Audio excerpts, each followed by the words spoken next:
মুখটা চুপসে আমসি হয়ে গেল ফারহার। এত ব্রিলিয়ান্ট মানুষের বউ নাকি ফেলটুস কুমারী ফারহা? স্যার, এটা মানা যায় না। আচ্ছা, বাই এনি চান্স কখনো যদি কোথাও কেউ জিজ্ঞাসা করে আপনার স্ত্রী স্টুডেন্ট লাইফে কেমন রেজাল্ট করতো, তখন তাসফিন কি বলবে? ধ্যাত, এরকম হয় নাকি? মানুষের কি আর খেয়ে দেয়ে কাজ নেই? এসে জিজ্ঞাসা করবে এরকম আজাইরা কথা? নিজ ভাবনায় মগ্ন ফারহা। কি আজাইরা ভাবনা তার! এখন তো উচিত মুখ ঝামটা দিয়ে চুপচাপ ঘুমিয়ে পড়া। তাসফিন আসুক একবার, ফেলে যাওয়ার বদলা সুদে আসলে তুলে নেবে সে। রাগে দুঃখে গজগজ করতে করতে রুমে গেল ফারহা। টেবিলের ওপরে সাদা কাগজের টুকরো দেখে অবাক হলো। কাগজটা খুলতেই দেখতে পেল স্পষ্টভাবে লেখা, ফিরে এসে সব অভিমান ভাঙিয়ে দেব। আপনার তুলার মতো শরীরের ইঞ্চি ইঞ্চিতে চুমু খাবো। লজ্জায় হা হয়ে গেল ফারহা। এই লোকটা এত ঠোঁটকাটা, কিভাবে বলছে রে? চিন্তিত হলো ফারহা। বারবার শুকনো ঢোক গিলছে সে। আগে তো এমন করেনি। এ লেফটেন্যান্ট সাহেবের কি একটুও লজ্জা নেই? একটা মিষ্টি সকাল মানেই যেন স্নিগ্ধতা আর প্রশান্তির ছোঁয়া। ভোরের নরম আলো ধীরে ধীরে চারপাশে ছড়িয়ে পড়ে। গাছের পাতাগুলো শিশির বিন্দুর চিকচিক করে ওঠে। হালকা বাতাস শরীর ছুঁয়ে দেয়, সঙ্গে নিয়ে আসে ফুলের মৃদু গন্ধ। পাখিরা মিষ্টি সুরে ডাকতে থাকে, যেন এক অদৃশ্য সঙ্গীত বয়ে নিয়ে আসে। সকালের রোদের কোমল পরশ গায়ে লাগলে মনের তীব্র অনুভূতিগুলো মস্তিষ্কে ভয়াবহভাবে জেগে ওঠে। এক কাপ ধোয়া ওঠা চায়ের কাপে চুমুক দিতে দিতে বারান্দায় বসে থাকার মজাই আলাদা। চারপাশের প্রকৃতি তখন একদম শান্ত।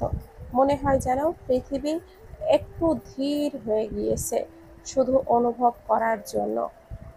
কোথাও দূরে মসজিদের আজানের শোনা যাচ্ছে, যা সকালকে আরো পবিত্র করে তোলে।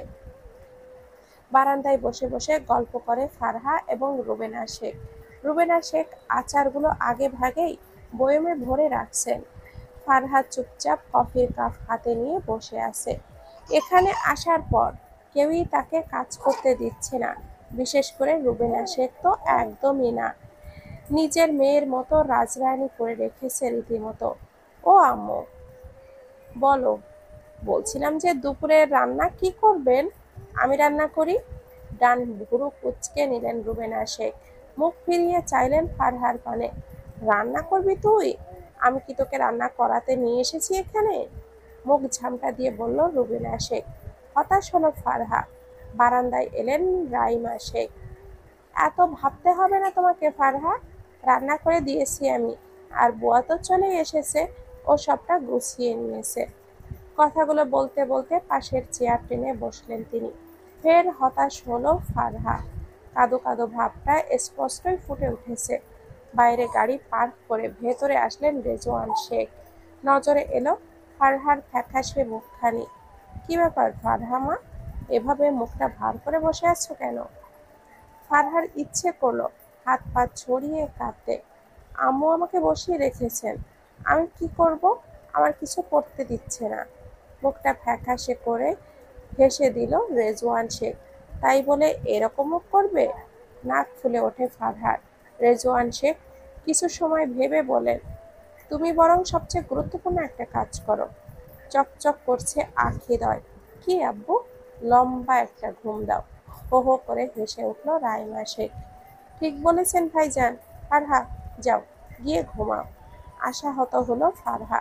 এভাবে বসে থাকতে বুঝি ভালো লাগে?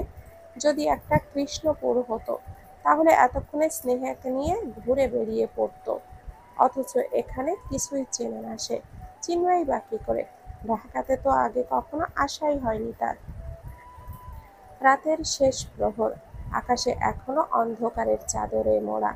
তবে পূর্ব দিগন্তের এক কোণে হালকা নীলচে আভা জানান দিচ্ছে ভোর আসন্ন। সমুদ্রের বাতাস নৌঘাটির ধাতব কাঠামোর মধ্য দিয়ে শো শো করে বইছে, যেন নিঃশব্দে রাতের ক্লান্তি মুছে দিচ্ছে। নৌঘাটির ভেতর। নৌঘাটির প্রশস্ত ডাকইয়ার্ড এখন প্রায় নীরব। রাতের পালার গার্ডরা টহল দিচ্ছে নিয়ম মেনে।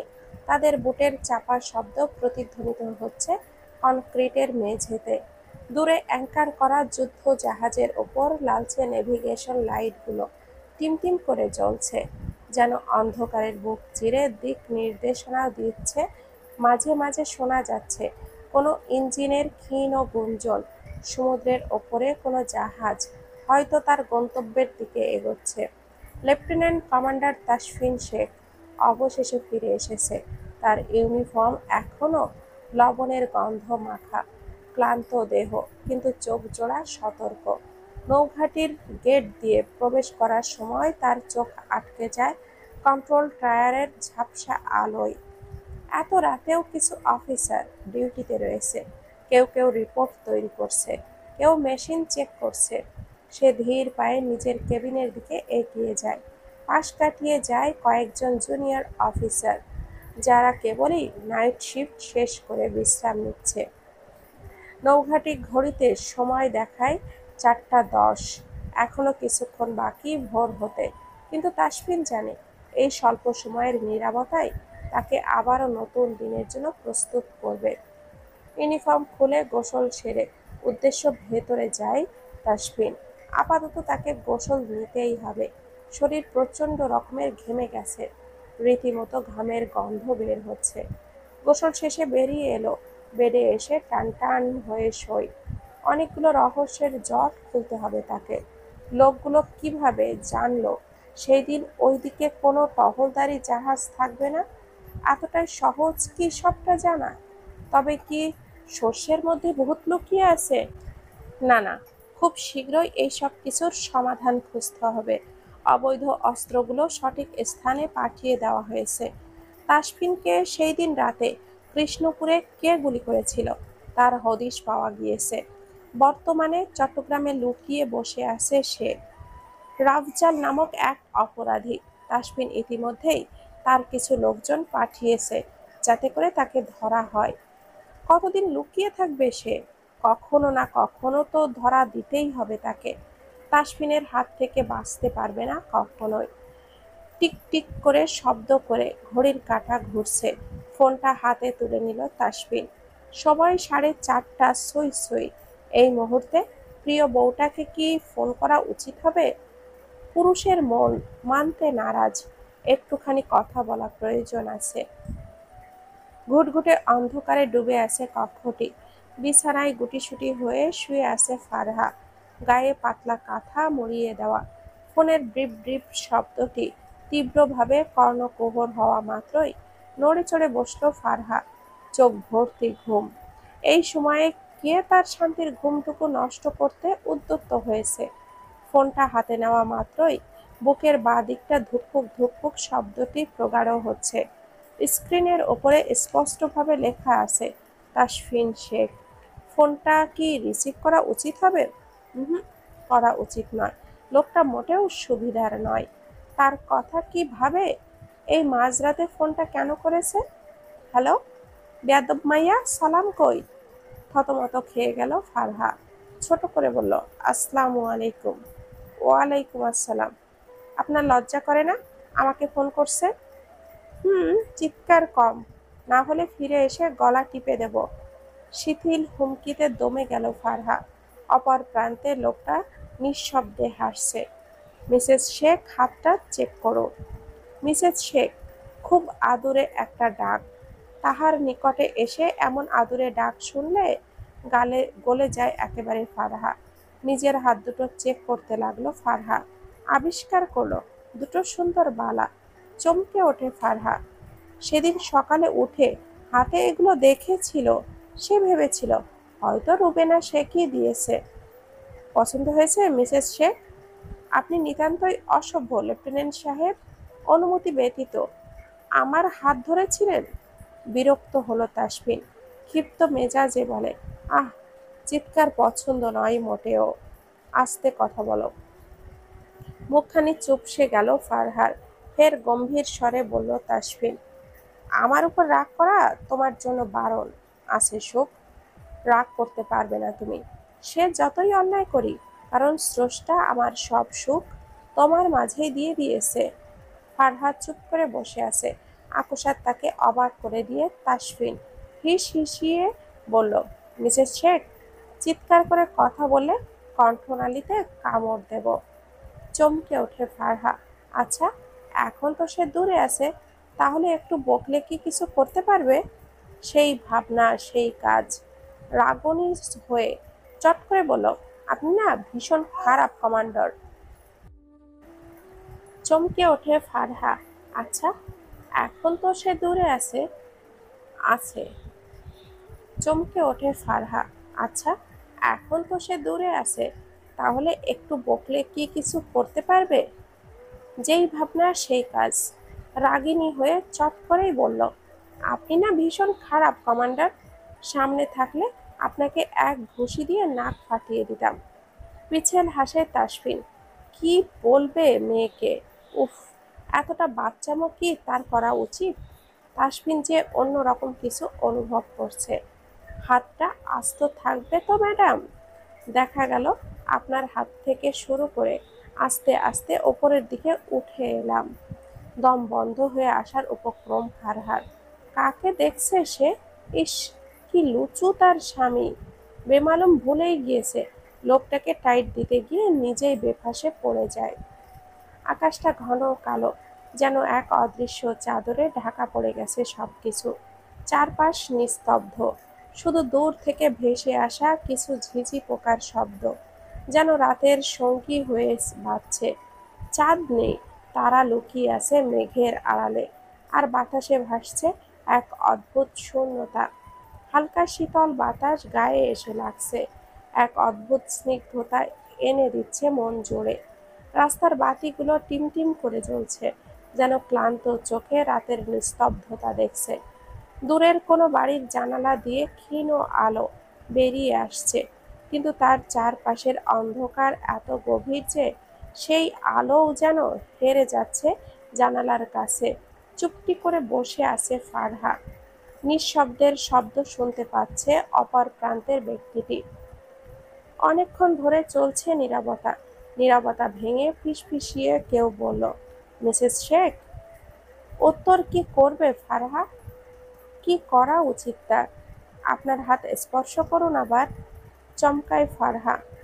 আর তো কিছুই নেই, শুধু দুটো বালা ব্যতীত। হাতে কিছু নেই তো? বিস্ময় নিয়ে শুধুই ফারহা। দুষ্টু হাসল তাসফিন। নেশাতুর কণ্ঠে বলল, ভেজা ভেজা ভাব অনুভব করো সুখ? তোমার হাতে গভীর চুমু খাচ্ছি, তোমার ওপর শুয়ে। আর এত চটচট করছো কেন? উফ, আমার আদর করতে বাধা দিচ্ছ। তীব্রভাবে সর্বাঙ্গ ঝাঁকি দিয়ে উঠল ফারহার। কি ভাবনা! লোকটা এত দূর ভাবছে, এরকম দুষ্টু ভাবনা! চট করে হাতটা সরিয়ে ফেলল ফারহা। এবার কণ্ঠনালীতে হাতটা স্পর্শ করুন। বিদ্যুৎ স্পৃষ্ট হলো যেন চোখ দুটোতে। বিস্ফোরণ ঘটে গেল ফারহার। আপনি কি সব বলছেন? কণ্ঠনালী প্রচণ্ডভাবে কাঁপছে। এভাবেও হাসল তাসফিন। যা বলছি করো। কম্পিত হচ্ছে কবুতরি পেলব। কিছু নেই তো? টানটান হয়ে বিছানায় শুয়ে পড়ে তাসফিন। অনুভূতি অন্যরকম। দৃষ্টি বুলিয়ে দেখো লালচে রঙা আমার দেওয়া দুষ্টু কিছু। খুব করে একটা বাজে কামড় দিয়েছি রাতেই। তুমি তো বারবার বলেছিলে আমাকে আপনার বুকের ভেতরে নিয়ে নিন লেফটেন্যান্ট সাহেব। আমি পারছি না দূরে থাকতে। আরো কত কি! আর সবচেয়ে আশ্চর্যের কথা হচ্ছে তোমার ইস, থামিয়ে দিল ফারহা তাসফিনকে। কণ্ঠনালীর ঠিক নিচে ছোট্ট টকটকে লাল চিহ্ন দেখে চোখটা ছানা পড়া হয়ে গেল ফারহার। এটা কখন হলো? সে তো ব্যথা পায়নি। এটা কিসের দাগ? মিসেস, আসলে বলবো কিসের দাগ এগুলো, ঠিক আছে? নাকি এক্ষুনি শুনবে? আচ্ছা, অপেক্ষা করানোর দরকার নেই, এক্ষুনি বলছি। রাতে তোমার ওড়নাটা ছিল আমার হাতে, আর আমার ঠোঁট ছিল তোমার গলায়। এরপর পাগল পাগল উন্মাদতা না, সেই চাহনি, অনুভূতি, আর ঠিক তারপরেই তোমার। চট করেই ফোনটা কেটে দিল। বিস্ময়কর সবটা ফ্যালফ্যাল করে তাকিয়ে আছে ফারহা। এটা কিসের দাগ? কিছুক্ষণ কি এটা ভেবে চরম পর্যায়ে অবাক হলো। কি বলছে এই লোকটা? অবাকের পর অবাক হচ্ছে। কি ঠোঁটকাটা রে বাবা! এর আগে তো এমন ছিল না। রৌদ্র ম্লান দুপুরে পথ যেন আগুনের আঁচে পড়তে থাকা এক ফালি স্বর্ণরেখা। খাখা রোদে পথের ধুলো যেন গনগনে কয়লার মতো উষ্ণ, যার ওপর দিয়ে হেঁটে গেলে পায়ের তলায় দহন টের পাওয়া যায়। আশেপাশের গাছপালা যেন নীরব হয়ে গেছে, পাতাগুলো রোদের তাপে ঝিমিয়ে পড়েছে, মাঝে মাঝে শুকনো পাতা খসে পড়ে, ধুলো উড়িয়ে নিয়ে যায় হালকা হাওয়া। পথের পাশে ছায়াহীন ঘাসগুলো রোদের উত্তাপে বিবর্ণ হয়ে গেছে। কোথাও কোথাও পথের ধারে শুকিয়ে ফাটা মাটি দেখা যায়, যেন রোদ তাকে চিরে ফেলছে।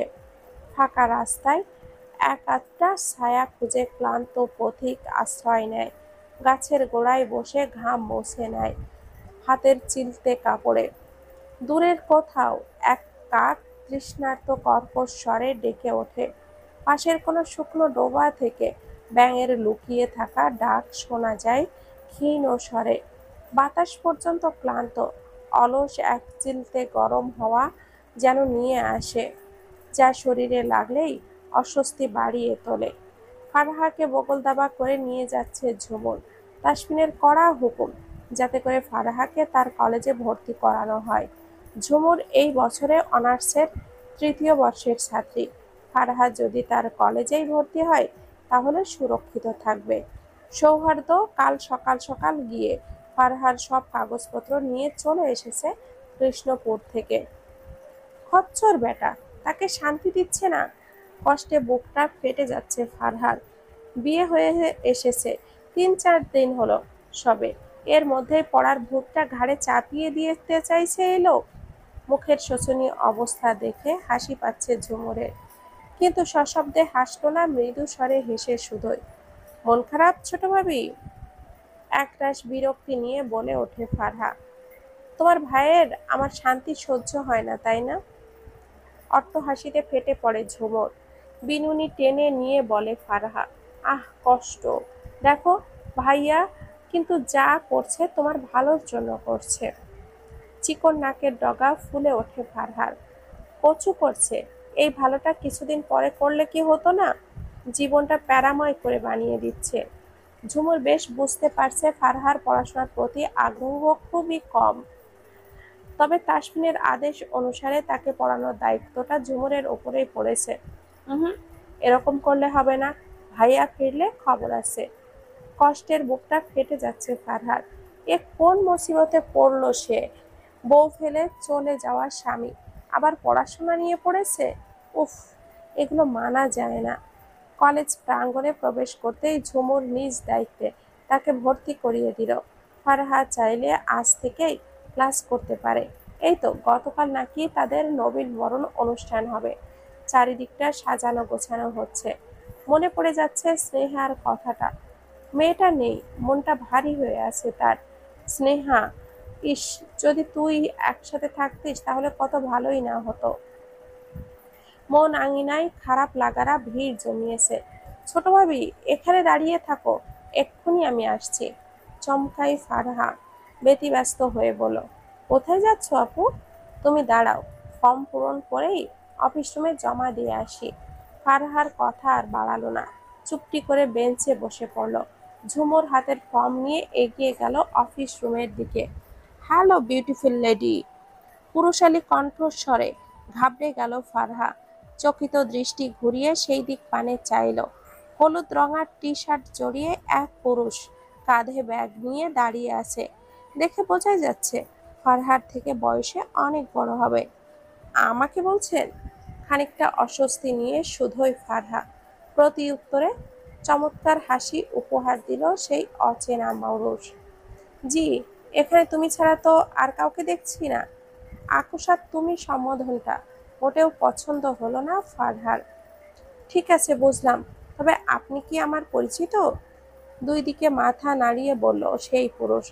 অদ্ভুত হাসল ফারহা, বিদ্রোহী কণ্ঠে বলল, আমি যতদূর জানি একজন অপরিচিত যে কাউকে, সে মেয়ে হোক বা ছেলে, তাকে কখনোই প্রথম সাক্ষাতে তুমি বলা যায় না, যেহেতু আপনি আমাকে চেনেন না আর না আমি আপনাকে চিনি। সেই হিসাবে আমাকে তুমি বলাটা মোটেও পছন্দ হলো না। সামনে সুদর্শন পুরুষ অবাক নেত্রে তাকালো, এগিয়ে এলো 2 কদম। আয় হায়, ছোট্ট মেয়ের তো ফায়ার পক্স। কপালে কিঞ্চিত ভাঁজ পড়ল ফারহার। বাই দ্য ওয়ে, আমি আদ্র, তুমি? থ্যাঙ্কস, বাট আমার নাম বলতে আমি ইচ্ছুক নই। হাতের ব্যাগটা তুলে অফিস রুমের দিকে এগোতে লাগলো ফারহা। পেছনে দাঁড়ানো আদ্র বলে উঠল, হ্যাঁ লিসেন, তুমি তো এখানে পড়ছো, তাহলে আবার দেখা হবে। অদ্ভুত বিহেভিয়ারগুলো ভীষণ বিরক্তিকর লাগছে ফারহার নিকটে। গায়ে পড়া মানুষগুলো মোটেও পছন্দ হয় না তার। দেখছে কথা বলতে চায় না, তারপরেও জোর করে কথা বলছে। বিষণ্ণ বিকেল, আকাশে সূর্যের আলো ফিকে হয়ে আসছে। চারপাশে যেন এক ধরনের ম্লান সোনালি আভা ছড়িয়ে পড়েছে। বাতাসের স্পর্শে আছে ক্লান্তির ছোঁয়া। গাছের পাতাগুলো নরম বাতাসে ধীরে ধীরে দুলছে। একাকী রাস্তা ধরে হেঁটে চলা কেউ, মাথা নিচু করে, হয়তো পুরানো কোনো স্মৃতির ভেতরে ডুবে আছে। দূরে কোথাও একা একটা পাখি কেবল করুণ স্বরে ডাকছে, যেন হারিয়ে যাওয়া দিনের গল্প শুনিয়ে যাচ্ছে। নদীর জলও আজ শান্ত, ঢেউয়ের কোলাহল নেই, শুধু ধীর গতিতে বয়ে চলা। কোথাও হয়তো একটা শুকনো পাতা হঠাৎ করেই মাটিতে ঝরে পড়ছে, তার শব্দটুকু যেন এই নিস্তব্ধতার মাঝে আরো গভীর শূন্যতায় এনে দিচ্ছে। খাবার শেষে উঠে দাঁড়ায় ফারহা। প্লেটগুলো নিজ দায়িত্বে ধুয়ে দিচ্ছে সে। সকাল থেকেই 2বার ফারহা তাসফিনকে কল করেছে, অথচ লোকটা রিসিভ করেনি। মনটা কেমন লাগে? মনে মনে বদ লোকটাকে আচ্ছা করে বকেছে সে। একবার আসুক, কথা বলবে না ফারহা। রাত বিরাতে 2 হাত ভর্তি মেহেদি দিয়ে বসে আছে ফারহা। মেয়ে মানুষ, একটু আধটু তো শখ আহ্লাদ থাকবেই। কিন্তু কথা হচ্ছে হুট করে 2 বোন 2 হাতে এমন ভর্তি করে মেহেদি লাগিয়ে দেওয়ার কারণটা খুঁজে পেল না ফারহা। আচ্ছা, কাল কি কোনো অনুষ্ঠান আছে? মুখ তুলে তাকায় নূপুর। হ্যাঁ, খুব বড় অনুষ্ঠান আছে তো। শ্বশুরবাড়িতে থাকা সত্ত্বেও অনুষ্ঠান সম্পর্কে জানতে পারেনি। এ মা আপু, আমাকে তো কিছুই বললো না। বোকা নেত্রপলক ঝাপটায় ফারহা। হেসে ফেলল ঝুমুর। আরে বলো না, কি উপলক্ষের অনুষ্ঠান হচ্ছে? জামাই আসবে তোমার জামাই। এটার থেকে বড় অনুষ্ঠান উপলক্ষ চাই নাকি তোমার? ঝুমুরের কথায় মন কাননে অদ্ভুত এক ঝড় উঠেছে। এই তো সপ্তাহ খানেক আগে গেল লোকটা, তাহলে ফিরছে কেন আবার? স্বামীর প্রত্যাবর্তনের খবর শুনে কিশোরী বধূর হৃদয়ে যেন এক অদ্ভুত আলোড়ন বয়ে যায়। বুকের গভীরে কোথাও এক ঝড়ের আভাস, অথচ সেই ঝড়ে নেই কোনো বিধ্বংসী তাণ্ডব, বরং আছে অস্থিরতার মধুর স্পন্দন। প্রথমে অবিশ্বাস, সত্যি কি ফিরছেন তিনি এতদিন পর? প্রিয় মানুষটির সান্নিধ্যে স্বপ্ন যেন বাস্তব হতে চলেছে, এই ভাবনাতেই তার শিরায় শিরায় ছড়িয়ে পড়ে শিহরণ। কপালের সিঁদুরটুকু আঙ্গুলে স্পর্শে আওড়ায়, চোখের তারায় খেলে যায় এক অজানা উচ্ছ্বাস। তারপর অপেক্ষা। প্রতিটি মুহূর্ত যেন দীর্ঘায়িত হয়ে যায়। প্রতিটি নিঃশ্বাসে কেবলই অনুভূত হয় এক অপরিচিত ব্যাকুলতা। ঘরদোর পরিপাটি করতে গিয়ে হাত কাঁপে। আয়নার সামনে দাঁড়িয়ে বারবার দেখে নিজের মুখ। কিশোরী বধূর মনে তখন একসঙ্গে জাগে সংখ্যা ও আনন্দ, লজ্জা ও উচ্ছ্বাস। স্বামীর সান্নিধ্য কেমন হবে? এতদিন পরও কি সে তার আগের মতোই? এই ভাবনাগুলোর মাঝেই সে ধীরে ধীরে এগিয়ে যায়, বুকে এক অদ্ভুত আলোড়ন নিয়ে, এক অদ্ভুত টান। লজ্জায় আড়ষ্ট হয় মুখশ্রী। নিজ হাতের মেহেদি দেখে বুকের ভেতর দুরু দুরু অনুভব করে ফারহা। ইস, ফিরলেই তো বলবে, ম্যাডাম, আমার জন্য কি গাঢ় লাল রঙের হাত সাজিয়েছেন? ইস, তখন ফারহা কি বলবে? আচ্ছা, এতগুলো দিন কি তাসফিন একটিবারও তাকে মনে করেনি? হয়তো করেনি। শয়তান পুরুষ না? শুধু শয়তান নয়, ঠোঁট কাটা লোক একটা, না হলে কেমন কেমন কথা বলছিল সেই দিন ফোনে। রুবিনা শেখ বিছানায় বসে আছেন, ছেলে আসবে কাল ওনার, সেই আনন্দ আর ধরে না। চুপিসারে ওনার রুমে গেল ফারহা। ফারহাকে দেখে মনটা ভালো হয়ে গেল ওনার। আয় আম্মু আয়। মিষ্টি হেসে এগিয়ে গেল ফারহা। দুই হাত ভর্তি মেহেদি দেখে হাসেন তিনি। কি সুন্দর দেখাচ্ছে, একদম নতুন বউ। লজ্জায় নুয়ে গেল ফারহা। আলমারি থেকে একটা শাড়ি বের করে তাকে দিলেন রুবেনা শেখ। এই নে, এটা কাল পরিস কেমন। শাড়িটা উল্টে পাল্টে দেখে ফারহা, বেশ পছন্দ হয়েছে তার।